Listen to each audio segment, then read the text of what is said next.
कुंजी लगाम ही उनके हाथ में पकड़ा दी।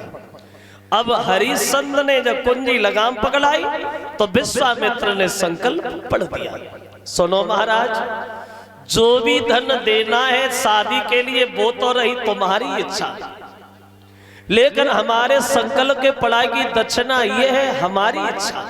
कितनी है? ज्यादा नहीं है, 60 भार सोना है, बस 60 भार सोना मांग बैठे।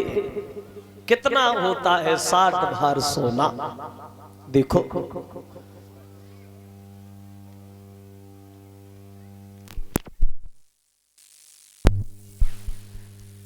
एक विद्वान ये बता रहा है 96 शेर का एक भार बनता है। जो हमारे बड़े बूढ़े लोग यहां बैठे हैं, आप लोगों ने शेर देखा होगा भैया, हमने तो देखा नहीं, अब शेर चलता भी नहीं, अब शेर बंद हो गया। 96 शेर का एक भार होता है, वो एक शेर लगभग 800-900 ग्राम का होता है, और 96 शेर का एक भार होता है, और विश्वामित्र 60 भार सोना मांग बैठे। लगाओ अंदाज। हरिश्चंद्र बोले महाराज चलो, तुम भी कहोगे कोई राजा से पाला पड़ा, चलो दूंगा। अब हरिश्चंद्र गद्दी पे बैठ गए, विश्वामित्र दरबार में खड़े हो गए, तो हरिश्चंद्र से बोले महाराज हमें क्यों रोके हो?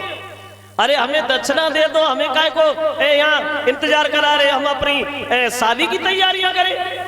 अब नौकर को हरिश्चंद्र ने सारा दिया, जा महाराज को 60 भार सोना ला करके दे दो, वो इतनी दौलत और दे दो जो अपनी बेटी का विवाह ये कहीं बढ़िया घर में कर सके।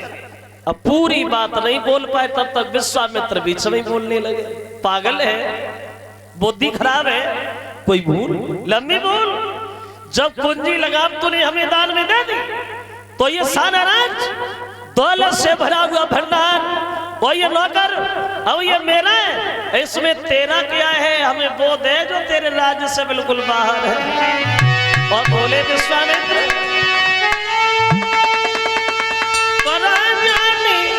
अपनी नौकर से, और जब कही है सोना लाने की, सोई विश्वामित्र ने मुझसे क्या की, तब कही दई बात ठिकाने।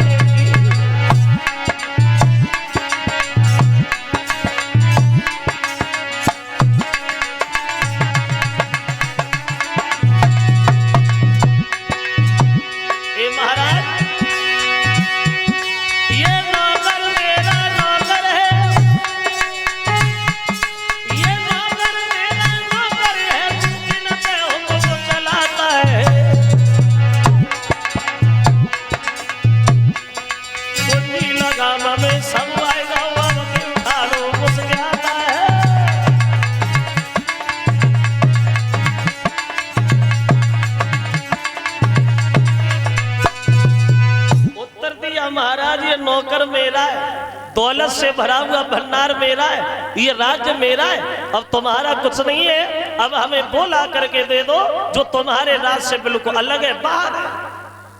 जो हरिश्चंद्र ने ये शब्द सुने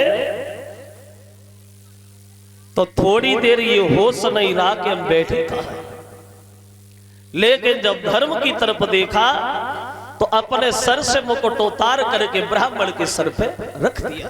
लीजिए महाराज, ये राज्य आपका, यहाँ के रहने वाले सब लोग आपके, और हम तो आपकी प्रजा के समान है। विश्वामित्र बोले प्रजा के समान नहीं हो, प्रजा हो। और ये चेहरा उतर कैसे गया?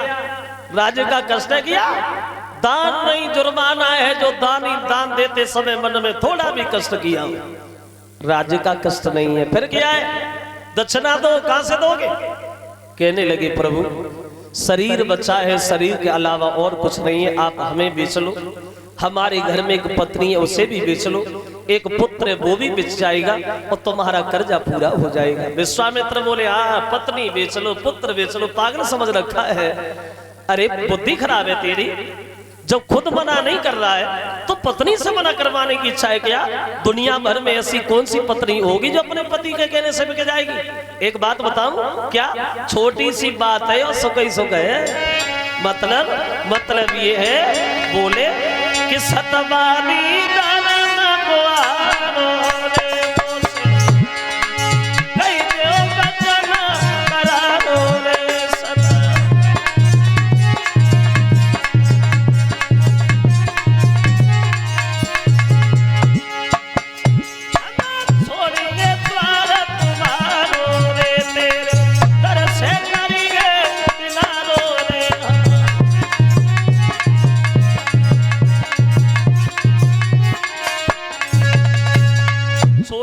बात है, सुख ही सुख है।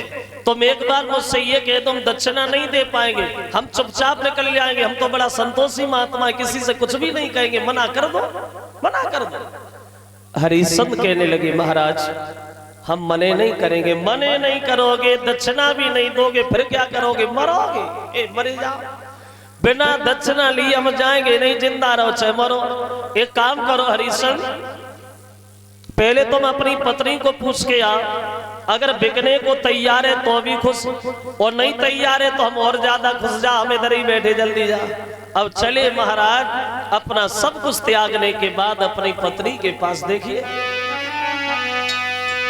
कोई मन में मनहीन वो भूप जब मेलन को दायो,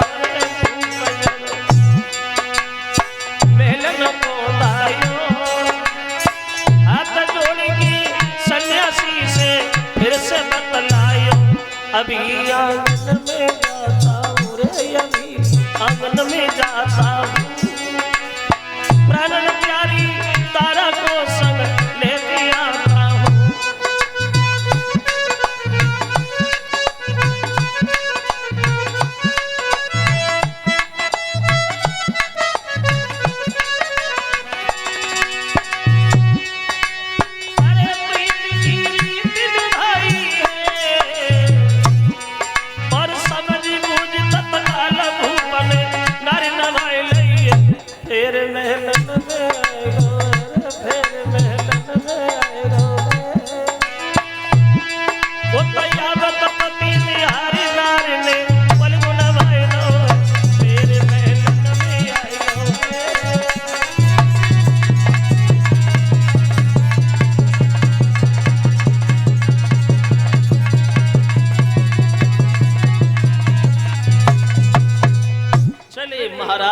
सब कुछ त्यागने के बाद घर पे तो पत्नी ने रोज की तरह बड़ा सम्मान से बिठाया, लेकिन चेहरा की तरफ देखा तो पूछने लगी महाराज दुखी क्यों हो?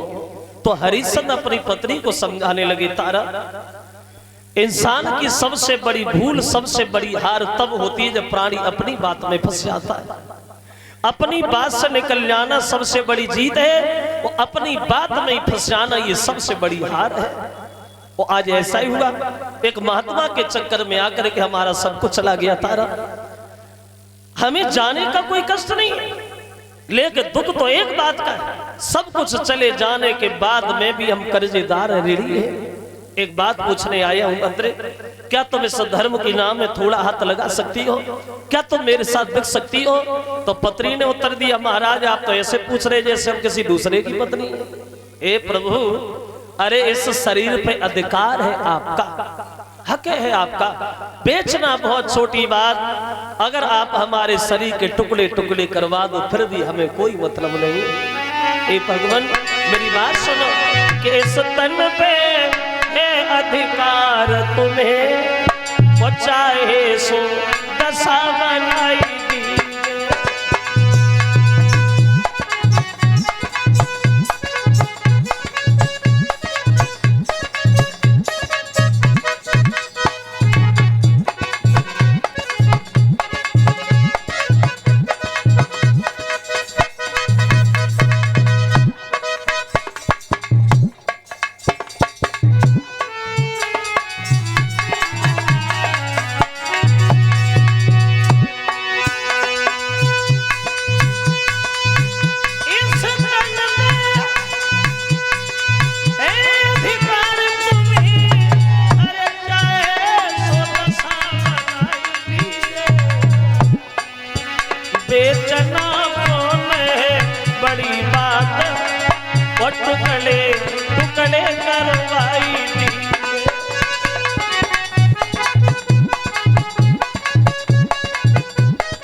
कुल की आन बचाई।